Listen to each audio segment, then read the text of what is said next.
Chosen one. Have you been feeling it? That unshakable pull in your spirit, that heaviness in the air, like you're being pressed in a place you've outgrown, a breath that won't settle, a whisper without words, a holy discomfort you can't ignore. This message is for you. You, who are standing in a space that used to feel like home, but now feels like a desert. You, who can't quite explain it, but know deep down, this season is shifting. And I came to tell you this. Not all discomfort is destruction. Not all pressure is punishment. Some pain is permission. Permission to leave. Permission to release. Permission to step out from what once carried grace, but now carries expiration. Abraham was told to go before he even knew where he was going. Lot hesitated in a city that was collapsing behind him. Elijah ran into the wilderness, not out of fear, but out of divine exhaustion. And the Israelites, they saw the Red Sea open, but only after they moved forward. Chosen one, you're not lost. You're being called out. You're not broken. You're being moved. The very unease you're feeling may be heaven's signal that grace has lifted from this place, and it's time to go. In this video, I'm going to walk you through 10 prophetic signs that God is showing you. To leave what's familiar, to make space for what's next, to exit with faith, not fear. Stay with me until the end, because what you're about to hear might just be the answer you've been quietly praying for. And if your spirit is nodding, if this is stirring something deep, don't keep it to yourself. Share it with someone who needs this word, because this isn't just a video. It's a divine confirmation, a sacred exit, and a holy beginning. Divine disruption, chosen one. You've been taught to fear the storm. You've been told that chaos means danger, that disruption means you've done something wrong. But what if the unease you feel right now isn't from the enemy? What if it's from God? Not every shaking is an attack. Not every closed door is rejection. Some closed doors are redirections. God is not just a comforter, He is a disruptor. He stirs the nest when the eagle has grown too large for where it started. He dries up the brook when the next assignment is no longer in that valley. And sometimes, He makes you uncomfortable not because He's angry, but because He's moving you. You've been asking why everything feels off, why people are pulling away, why the doors you used to walk through are now locked, or worse, closing slowly while you stand there, watching them shut without explanation. Chosen one, this is not punishment, this is positioning. God is shifting the ground under your feet so that you no longer build on foundations that can't hold you. He's removing false comfort so you stop mistaking convenience for calling. The places that once welcomed you now feel foreign. The people who once celebrated you now fall silent. And the rhythm you once danced to now sounds like noise. This is the holy tension, the sacred misalignment that signals it's time to move. Lot felt it. The angels didn't scream. They urged, they pulled. They gave the opportunity to escape before the fire fell. But it took discomfort to move him out of destruction. Elijah felt it too. After the greatest victory, he was hit with fear. He fled. But in that fear, God met him. Not in the earthquake, not in the fire, but in the whisper, the quiet, the sacred sound of divine direction. So if everything around you feels like it's shifting, if you feel like you're being pushed out, not by force, but by withdrawn grace, pay attention. You are not being rejected. You are being released. And sometimes the first sound of that release isn't a trumpet, it's unrest. Say this with me, chosen one. Not every storm is an attack. Some storms are assignments. God closes what you no longer belong to. He seals what is no longer your season. He allows the frustration to grow so that your faith has no choice but to move forward. And the sooner you stop rebuking what was meant to redirect, the sooner you'll walk into what was prepared for you. If this is speaking to your spirit, if your soul is starting to understand the language of divine transition, comment below, I will not fear divine disruption. And share this with someone else who might be mistaking the whisper for warfare. Let them know, God speaks in tension. He leads through discomfort. And when the doors begin to close, it's not to trap you, but to guide you out. Stay with me, because the next sign may confirm exactly why you felt spiritually displaced. This is not the end, this is Exodus. Obedience in the pain of leaving chosen one. Let's be honest, obedience doesn't always feel holy. Sometimes it feels like heartbreak. Because when God asks you to leave, He doesn't always remove your love for what you're walking away from. Sometimes you still care. Sometimes it still feels familiar. Sometimes it still looks safe. But obedience is not about comfort. It's about calling. And calling will often require you to leave behind what you thought would last forever. Genuine connection doesn't always mean divine continuation. And just because you were once assigned to a place, a person, a community, doesn't mean you're meant to remain. Chosen one, God is not cruel. He sees how much it hurts. He sees the quiet ache you carry. He knows how many nights you've cried because staying no longer feeds your spirit, but leaving feels like betrayal. You've poured into people who stopped seeing you.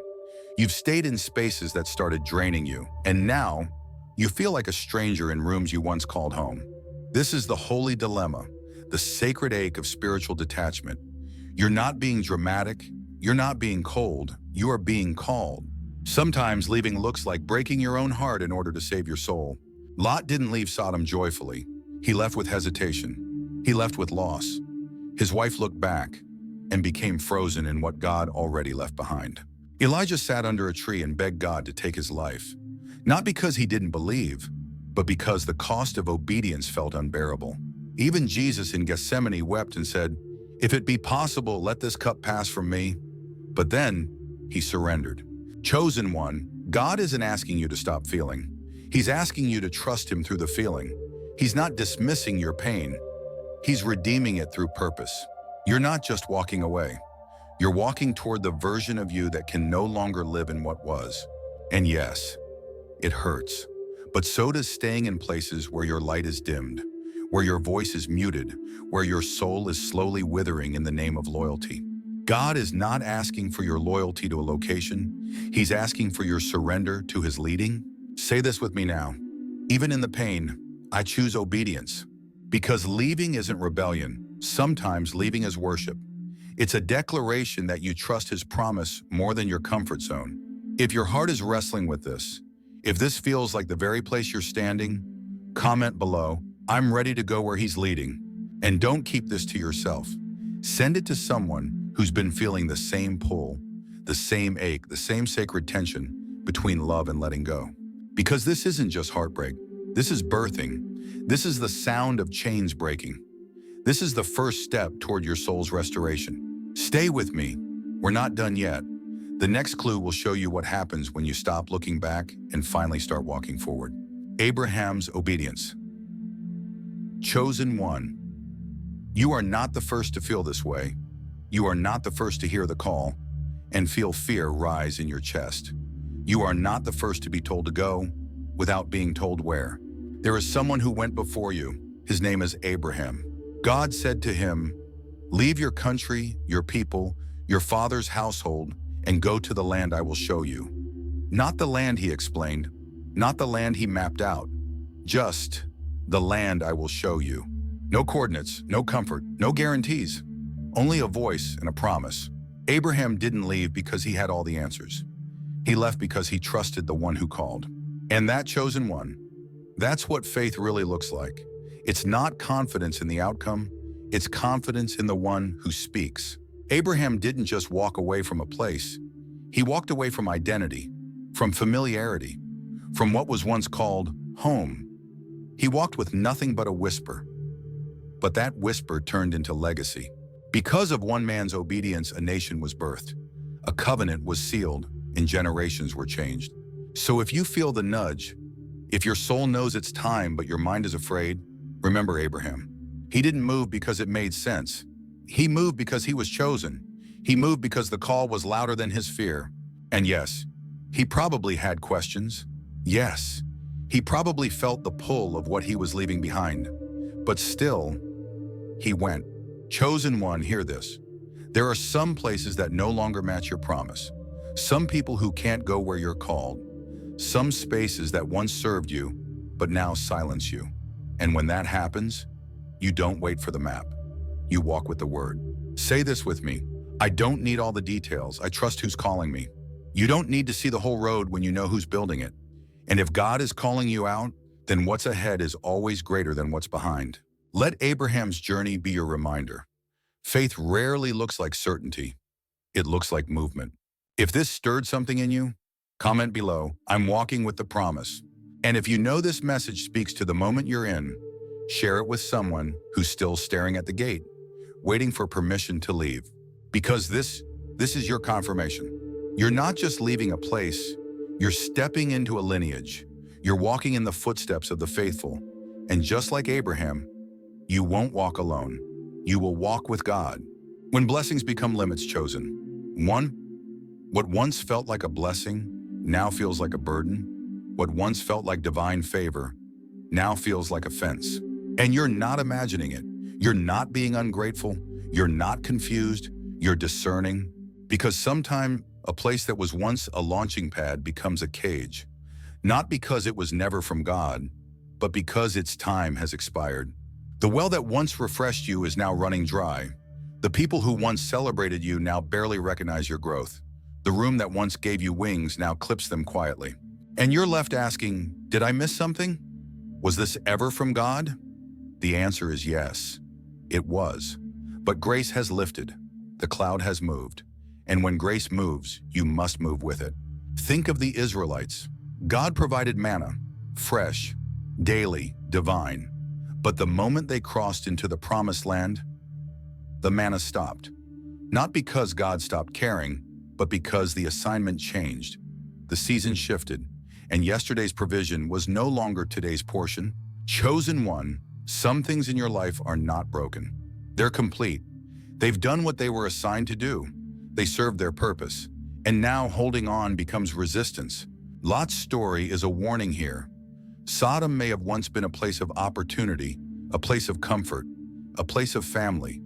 But when judgment came, lingering became danger. Looking back became destruction. Don't confuse what was good with what is still God, because even good things can become stumbling blocks when we stay too long. God's blessings are not prisons, they are invitations. And when the invitation expires, grace begins to evaporate. Silently, slowly, surely. That's why it feels heavier to stay. That's why it feels tighter, even though nothing around you has visibly changed. Because spiritually, you've outgrown the room you're still trying to fit in. Say this with me now. Just because it was blessed doesn't mean I'm meant to stay. It takes maturity to say thank you and still walk away. It takes discernment to leave peaceably before pressure forces your hand. It takes spiritual vision to recognize when the grace has shifted. If this is stirring something in your soul, if you've been trying to force life into something that now only gives you spiritual fatigue, comment below. The grace has lifted. I'm ready to follow it. And share this with someone else who's still trying to squeeze into spaces that no longer carry their name. Because the blessing didn't betray you, it simply finished its assignment. And now you're being invited into more. Stay with me. The next sign will show you exactly how God begins to prepare you for what's ahead, even before you take your first step. Elijah in the wilderness, chosen one. Even the strongest break, even the boldest prophets, run. Even the ones who just called fire from heaven can find themselves curled under a tree, asking God to end it all. And that's exactly what happened to Elijah. This was the man who stood alone against hundreds of false prophets. The man who called down fire with a single prayer. The man whose words made kings tremble. And yet, right after his greatest victory, he ran, not from failure, but from fatigue. He didn't run because he doubted God. He ran because his humanity was tired, his soul was weary, his mind was overloaded, and the pressure that came after the breakthrough was heavier than the battle itself. Chosen one, this is for you if you've been in a wilderness right after what looked like a win. If you've wondered why, after obedience, you feel more alone than ever. If you've obeyed God publicly and then collapsed privately. You are not weak, you are not broken, you are not failing, you are in transition. God didn't rebuke Elijah. He didn't shame him. He didn't say, you should be stronger than this. He sent an angel. He sent rest. He sent food. He sent silence. And then he spoke, not through the wind, not through the fire, not through the earthquake, but through a gentle whisper. Because when your soul is fragile, God doesn't shout, He whispers healing. Sometimes the wilderness isn't punishment, it's preservation. It's the place where God removes the noise so you can remember who you are. It's the space where He nourishes you, restores you, and prepares you for what's next. Because Elijah's story didn't end under the tree, it restarted there. God gave him new direction, a fresh assignment, a deeper revelation, but it started with rest. Chosen one, you don't have to be loud to be faithful. You don't have to be seen to be useful. You don't have to be moving to be obedient. Sometimes the holiest thing you can do is stop and let heaven tend to you. Say this with me now. My pause is not failure, it's sacred restoration. The same God who gave you the fire on the mountain will meet you in the stillness of the desert. The same voice that declared your calling will restore your soul when the weight becomes too heavy. If this word is landing deep, if you felt like Elijah, running without direction, exhausted after being strong for so long, comment below, I'm letting God restore me in the silence. And share this with someone who may be hiding under their own tree, too tired to speak, too overwhelmed to explain. Let them know God sees them, God is near, and God still has more for them. You are not finished. You are being filled. And this pause is proof that your story isn't over. It's being reset for something greater. Lot's hesitation and the mercy that pulled him out. Chosen one, there are moments in life when hesitation is more dangerous than disobedience. When standing still, in the wrong place, can cost you more than moving forward in uncertainty. Lot hesitated. Lot lingered. Lot stood in a city already marked for destruction, a place where the grace of God had already lifted and judgment was drawing near. And yet, he stayed. Not because he was evil, not because he didn't believe, but because he was comfortable, because he was attached, because even though Sodom was toxic, it was familiar. And that chosen one is the trap. When the soul becomes so used to dysfunction that it no longer senses the danger. Lot's indecision nearly killed his destiny, but mercy intervened. Scripture says, when he lingered, the angels seized his hand. They pulled him out. They didn't explain. They didn't debate. They rescued. Because sometimes grace shows up as force. Sometimes mercy sounds like a slammed door. Sometimes the love of God will disrupt your plans to save your soul from collapse. Chosen one, you've been feeling the tension, the warning, the unsettled energy around you, but still, you've lingered. Still, you've justified the place. Still, you've tried to wait it out. But what if that delay is delaying the next chapter? What if your unwillingness to let go is keeping you in the blast zone of something God already said was finished? Lot's wife looked back and turned into a pillar of salt, frozen, stuck, a memorial to what happens when the heart refuses to follow the Spirit. This is not the time to delay. This is not the time to analyze every detail. This is the time to move, to trust, to obey without knowing all the answers. Say this with me now. I won't hesitate when heaven says move. The angels didn't pull Lot out to hurt him. They pulled him out because God still had plans for him, and the same is true for you. Even in your doubt, even in your delay, even in your weakness, grace is reaching for you. But there comes a moment when lingering turns into losing, when delay becomes disobedience, and when indecision becomes a silent surrender to the enemy's plan. So if this is hitting your spirit, if you've felt the hand of heaven tugging at your soul, telling you it's time to go, comment below. I won't let hesitation steal my calling. And share this with someone who's been standing too long in a place they were only meant to pass through.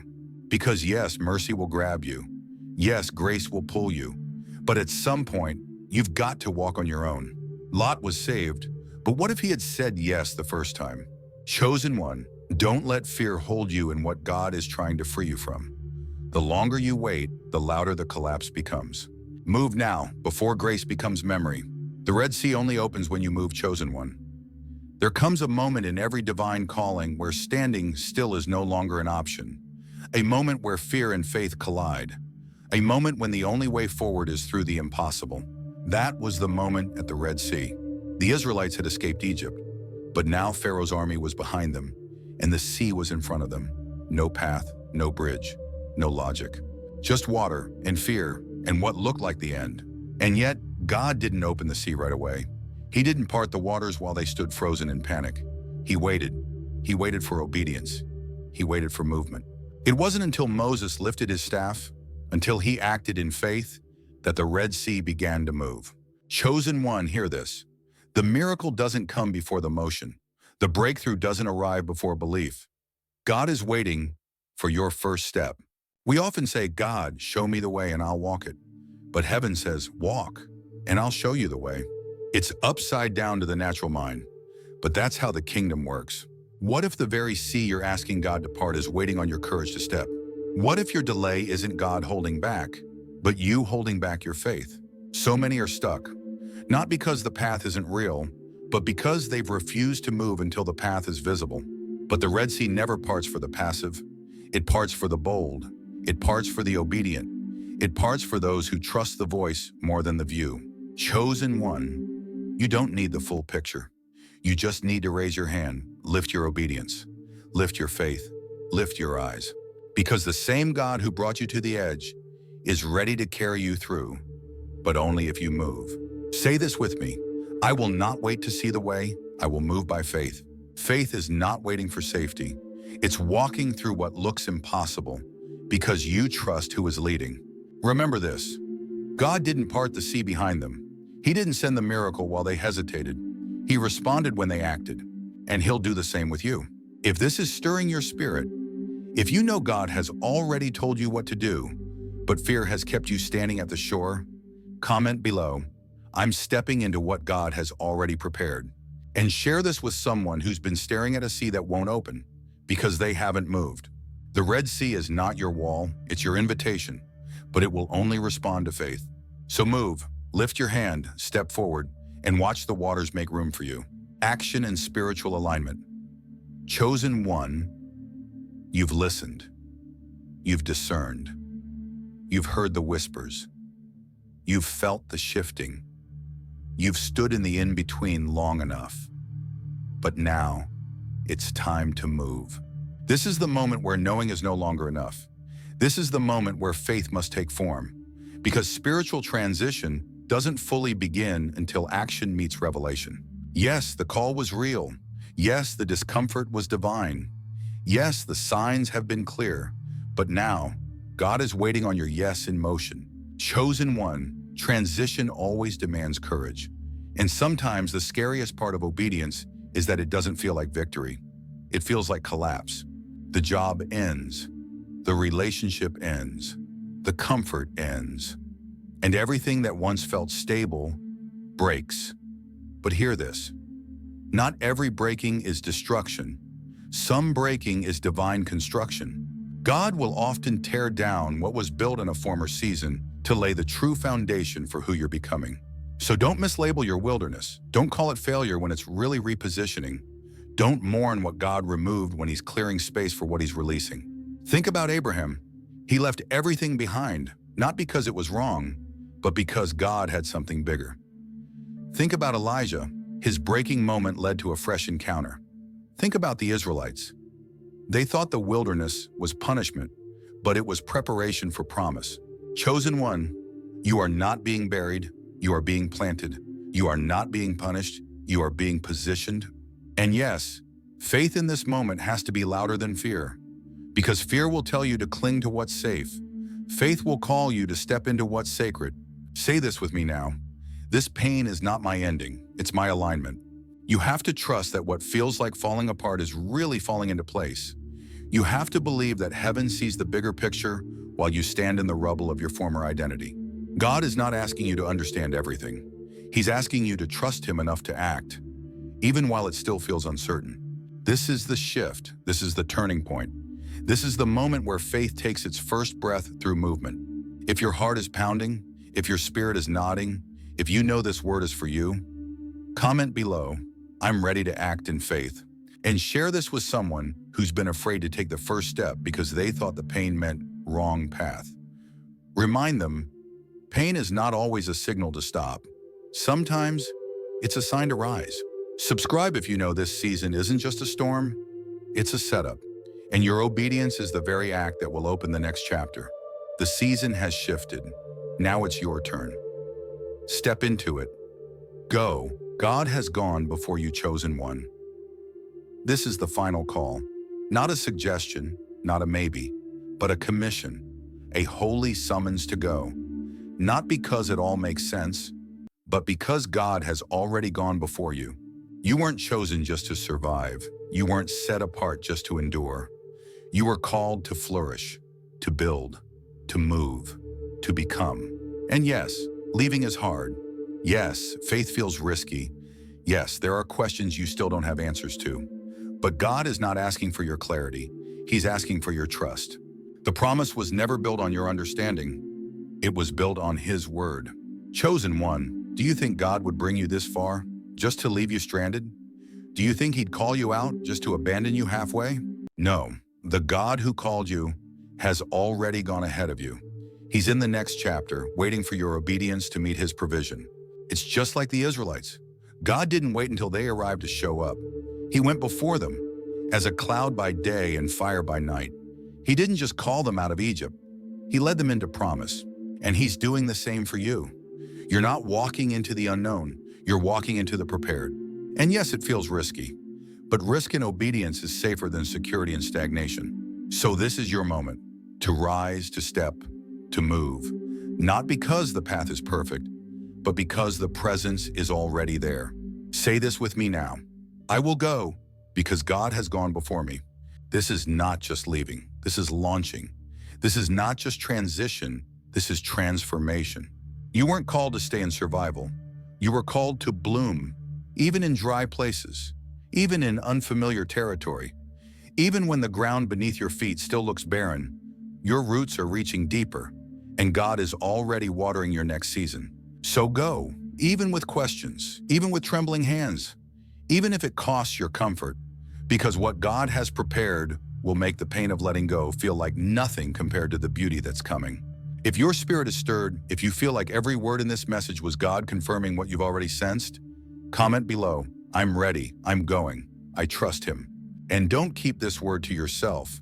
Share it with someone who's been stuck, afraid to move, waiting for a sign when this is the sign. Subscribe if you know that this isn't just a video. This is ascending, and God is not only calling you, He's already ahead of you, making the way, clearing the ground, and waiting for your first step. Chosen one, don't delay, go. Chosen one, if you find yourself in a space that feels too small for your soul, where your spirit feels pressed, where the air feels thin, where your prayers echo back in silence, know this: you are not at the end. You are standing at the edge of invitation. This pressure is not punishment. This discomfort is not delay. It's a holy signal, a divine whisper, a summons to step. You were never meant to stay in places where your calling shrinks just to keep the peace. You were never meant to keep pretending something still fits when heaven has already moved on.